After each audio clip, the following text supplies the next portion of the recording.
Satu adalah umat Islam dianjurkan melangkin atau membimbing orang yang akan meninggal dengan mengucap kalimat la ilaha illallah. Jadi kalau kalian ada saudara atau kerabat kalian yang meninggal, hendaklah mentalkin di samping kuping dengan kalimat la ilaha illallah agar orang tersebut meninggal dengan husnul khotimah. Amin. Secara bahasa jenazah berarti mayat atau jasad, yakni orang yang sudah tidak bernafas. Hukum perawatan jenazah adalah fardu kifayah, maksudnya kewajiban bagi manusia Islam dapat diukur apabila telah dikerjakan oleh sebagian atau beberapa orang muslim. Jadi jika ada orang meninggal dan itu telah dikerjakan oleh sebagian masyarakat di situ, maka kewajiban tersebut telah gugur. Sebelum jenazah disolatkan di kubur, ada beberapa tindakan yang dilakukan umat Islam yang masih hidup. Tindakan tersebut sebagai berikut. Selanjutnya, yang pertama adalah disunahkan memberitahu keluarga, kerabat dan teman-teman di jenazah agar mereka memperoleh pahala dari mengurus dan mendoakan jenazah. Jadi supaya kerabat dari pihak yang meninggal dapat membantu dalam mengurus keperluan si mayit. Yang kedua adalah boleh menangis karena umatnya, tapi tidak boleh berlebihan seperti berteriak-teriak atau menjoget-joget pakaian yang sama seperti dilakukan orang-orang jahiliyah. Yang ketiga adalah disunahkan bertakziah. Selanjutnya tidak mengenal orang yang sudah meninggal dunia, tidak memaki-maki si mayit, dan disunahkan mengiringi jenazah hingga ke kubur. Jadi setelah dari pemandian, disolatkan dan hingga diletakkan ke kubur. Jika ada seorang muslim yang meninggal dunia di suatu tempat, orang muslim yang berada di tempat lain digunakan salah satu salat goib atas jenazah tersebut. Jadi kita diperbolehkan untuk salat misal si mayit di Bandung, kita di Surabaya itu boleh salat dari jenazah. Dilarang pindah kuburan. Larangan tersebut berdasarkan hadis berikut dari Jabir radhiyallahu anhu berkata, Rasulullah sallallahu alaihi wasallam melarang pindah kuburan untuk dan membuat bangunan di atasnya, yaitu membuat kayak tenda gitu, buat rumah gitu, agar tidak disalahgunakan. Selanjutnya,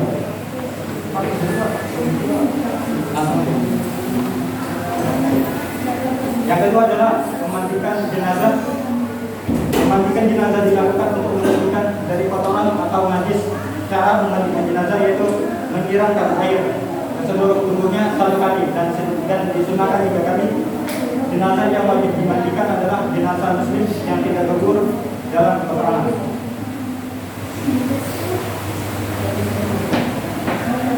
Kalau orang yang gugur dalam peperangan itu langsung dikuburkan, jadi tidak perlu dimandikan. Jenazah yang hendak dimandikan harus memenuhi syarat-syarat tertentu. Syarat-syarat jenazah yang harus dimandikan sebagai berikut. Jenazah beragama Islam yang telah mengucapkan kalimat la ilaha illallah Muhammadur Rasulullah, didapati tubuhnya walaupun sedikit. Jadi kalau misalnya ada kecelakaan itu kan ada sebagai masalahnya, misal ada yang hilang, itu bukan bayi yang lahir dari prematur atau belum sempurna bentuknya. Jadi kalau bayi itu langsung dikuburkan, nggak perlu dimandikan.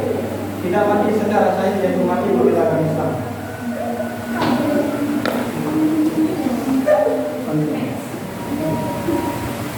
Panduan dalam memandikan jenazah dijelaskan Rasulullah SAW pada hadis berikut dari Ummu Atiyah radhiyallahu anha. Ia berkata, telah datang kepada kami Rasulullah SAW sedangkan kami masih memandikan jenazah putri beliau. Lalu beliau bersabda, siramilah 3 kali atau 5 kali, atau jika perlu lebih dari itu, yaitu dengan air dan soda. Saya takut itu. campurilah dengan kapur atau sedikit dari kapur yang paling akhir memandikan itu. Setelah kamu memandikan, kayu serahkan kepada beliau, lalu beliau menyodorkan sehelai kain sambil bersabda, bungkuslah bendanya dengan kain ini. Hadis tersebut menjelaskan diperbolehkannya menggunakan uang yang mulia seperti air kapur dalam memandikan jenazah. Perhatikan langkah berikut. Memandikan jenazah dilakukan di tempat tertutup, biasanya di luar tenda sementara, atau ada rumah khusus di kuburan ini. Letakkan jenazah di tempat yang tinggi dengan memberikan alas di bawahnya. Biasanya ada meja khusus untuk jenazah. Memberikan kain basahan untuk menutupi aurat jenazah. Jadi pas dimandikan itu dikasih kain ada bentuknya awal. Menekan dan mengurut bagian perut jenazah untuk mengeluarkan kotoran. Mengalirkan air ke seluruh tubuh jenazah minimal 3 kali siraman. Air yang pertama adalah air sabun, kemudian air bersih, dan kemudian yang terakhir air yang dicampur kapur baru atau wangi-wangian. Yang terakhir adalah jenazah diwudhukan. Yang ketiga adalah mengapani jenazah. Mengapani jenazah hukumnya berbeda.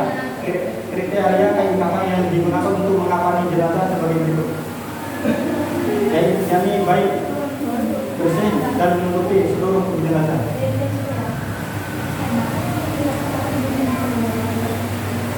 Berwarna putih, tidak boleh warna lain, boleh kering dan berminyak wangi. Bukan berbahan sutra bagi laki-laki. 3 lapis untuk jenazah laki-laki dan 5 lapis untuk jenazah perempuan. Jadi ada untuk mayit laki-laki itu ada 3 lembar kain, sedangkan untuk perempuan ada 5 lembar kain. Kain kafan diberi menggunakan uang atau harta peninggalan jenazah.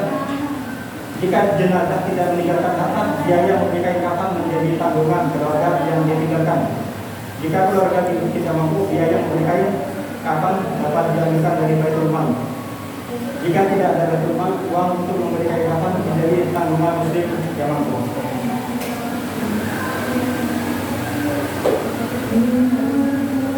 Yang keempat adalah menyolati jenazah. Salat jenazah merupakan salat yang dilakukan untuk mendoakan jenazah dengan cara berdiri dan 4 kali takbir tanpa rukuk dan tanpa sujud. Salat jenazah hanya dilakukan untuk menyolati jenazah muslim. Hukum salat jenazah adalah fardu kifayah. Syarat bagi jenazah yang harus dipenuhi antara lain jenazah beragama Islam. Yang kedua, jenazah ada di tempat. Jika kematiannya disebabkan kecelakaan yang menghancurkan bagian tubuhnya, hendaklah sebagian besar anggota tubuh jenazah ada saat disolati. Hendaknya jenazah ada di hadapan orang-orang yang menyolati. Diketahui secara pasti bahwa ia pernah hidup. Jenazah itu suci, yaitu telah dimandikan dan diwudhu sebelum disolati. Yang terakhir, jenazah meninggal dunia bukan karena mati syahid. Terdapat syarat-syarat bagi orang akan menyolati jenazah. Syarat-syarat tersebut yaitu beragama Islam, yang kedua berakal, yang ketiga mumayyiz, yang bisa membedakan kebenaran dan keburukan, membedakan kebenaran dan keburukan. Yang ketiga menutup aurat, keempat suci dari hadas besar dan kecil, yang keempat menghadap kiblat. Para ulama berbeda pendapat tentang rukun dalam sholat jenazah. Mazhab Maliki yang berpendapat rukun sholat jenazah ada 5, yaitu niat, takbir 4 kali, berdoa untuk jenazah di antara 4 takbir, berdiri dan salam. Sementara itu ulama mazhab Hanafi berpendapat rukun sholat jenazah ada 2, yaitu berdiri dan takbir sebanyak 4 kali.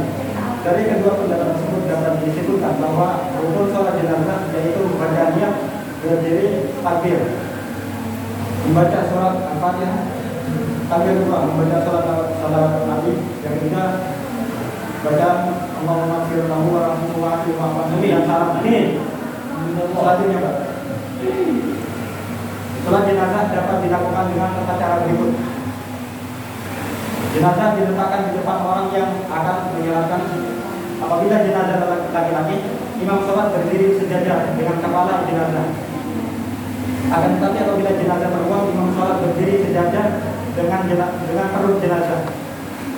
Jadi kalau laki-laki itu imamnya sejajar dengan kepala, kalau perempuan sejajar dengan perut. Imam berdiri paling depan dengan diikuti makmum dengan jumlah saf diusahakan minimal 3 baris. Niat menggunakan niat yaitu niat dengan melaksanakan sholat jenazah. Takbir pertama atau takbiratul ihram yaitu mengucap Allahu Akbar sambil mengangkat kedua tangan sama seperti saat sholat fardu.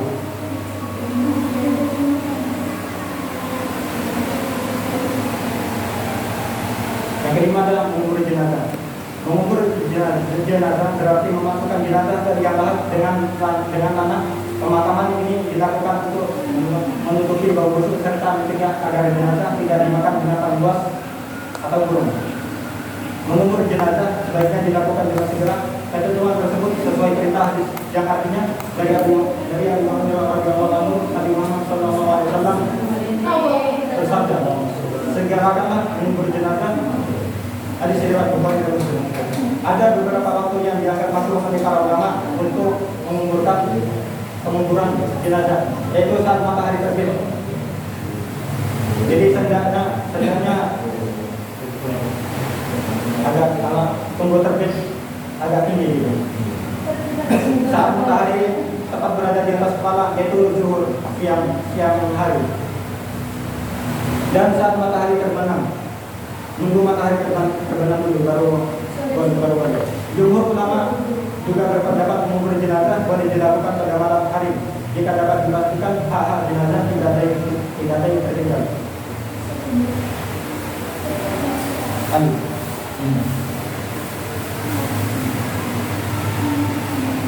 Terdapat tata cara penguburan jenazah yang sesuai syariat Islam, yaitu penguburan yang dalam dan luas kurang lebih 2 meter untuk menutupi bau busuk jenazah dan mencegah agar tidak dimakan binatang buas. Jenazah diturunkan secara perlahan, kemudian dibiarkan ini menghadap kiblat. Disunahkan mendahulukan bagian kaki. Akan tetapi jika jenazah sudah dimasukkan ke liang lahat, boleh dilakukan dengan cara yang mudah dilakukan. Membaca doa saat memasukkan jenazah ke liang lahat. Yang membalikan dan menghadapkan jenazah ke arah kiblat dengan posisi kiri ke kanan. Pada saat meletakkan jenazah dan kubur diperbolehkan meletakkan tanah yang dibulatkan atau dikeraskan untuk mengganjal atau menyangga punggung dan kepala jenazah. Yang melepas tali-tali yang mengikat jenazah yaitu bagian muka serta kaki dibuka sedikit agar titik kanan dan ujung kaki jenazah menempel di tanah. Yang menutup tiang lahat dengan papan atau kayu dan ditimbun dengan tanah. Timbunan tanah pada liang lahat boleh ditinggikan lebih kurang 1 dekat dengan tujuan memberi tanda. Setelah ditimbun, orang yang hadir di sana akan menaburkan tanah dan mengangkat ke arah posisi kepala jenazah sebanyak 3 kali dan memohonkan ampun bagi si jenazah sesuai yang dikatakan Rasulullah SAW pada hadis berikut. Dari Utsman bin Affan radhiyallahu anhu, ia berkata, Rasulullah SAW ketika beliau selesai dari mengikuti penguburan jenazah, beliau berhenti di atasnya dan bersabda, mintalah pun untuk kesabaran dan mintalah ketetapan iman untuknya, karena ia sekarang dalam pertanyaan malaikat.